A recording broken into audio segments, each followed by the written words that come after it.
लड़कों को बहुत ही टेंशन होता है स्वप्न दोष के बारे में कि स्वप्न दोष की बीमारी वाकई में नुकसानदायक होती है या उनके लाइफ को बर्बाद कर देती है। तो देखिए, मैं आपको एक कॉन्सेप्ट बता रहा हूँ कि इसमें होता क्या है। जब लड़के यंग होते हैं, उनके शरीर के अंदर में हार्मोन चेंज होते हैं, काफ़ी हार्मोन बनने लगते हैं, शरीर का डेवलपमेंट होता है। तो उस कंडीशन में आपके ब्रेन के ऊपर में उन हार्मोन का कहीं ना कहीं पे असर आपको दिखता है, ऐसा दिखाई देने को मिलता है। तो और कुछ लड़के होते हैं, यंग होते हैं, ज़्यादा शिक्षा नहीं होती अभी उनकी, तो वो भटक जाते हैं, गलत संगत में पड़ जाते हैं। कुछ मैगजीन के माध्यम से, कुछ किताबों के माध्यम से, कुछ गूगल वगैरह सर्च करके, आजकल यूट्यूब के ज़माने को लेकर के, कुछ अपने दोस्त मित्र के संगत में आकर के लोग कुछ बातों को सुनते हैं। जब ये बच्चे जो होते हैं, जो इस तरीके की बातों को सुनते हैं अपने दिमाग में, तो हार्मोन के बनने का जो प्रोसीजर है वो थोड़ा सा बढ़ जाता है।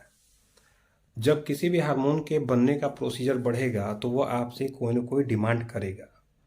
तो ये सेक्सुअल शरीर के अंदर में जो एक्टिविटी होती है वो हार्मोन के कारण में होती है। जब आपका दिमाग कहीं ना कहीं से अश्लीलता या कामुकता की तरफ में जाएगा तो उस कंडीशन में आप वो डिमांड करेंगे। लेकिन अगर ऐसा आपके साथ में नहीं हो पाता है, आपको अगर ये चीज़ नहीं पूरा हो पा रहा है, तो उस कंडीशन में आपको स्वप्न दोष हो जाता है। कभी भी लगभग लोगों को जब स्वप्न दोष होता है तो उस कंडीशन में उनको इतना सेंस होता है कि उनका धातु किस टाइम पे निकलता है, और कुछ न कुछ उनके दिमाग के अंदर में ऐसा उथल पुथल चलता है कि लगता है कि वो हकीकत में ऐसा कुछ न कुछ एक्टिविटी कर रहे हैं और धातु उनका निकल जाता है। बहुत ही कम केस में बिना नॉलेज के उनकी धातु जो है निकल जाता है। तो आपको सबसे पहले करना क्या है कि जो आपका दिमाग जो ये षड्यंत्र रच रहा है उसको कंट्रोल में लाने के लिए आप रोज़ ध्यान करिए। ध्यान बहुत ज़रूरी चीज़ में है। ध्यान करना सबसे अच्छा सलूशन है इसको ख़त्म करने का।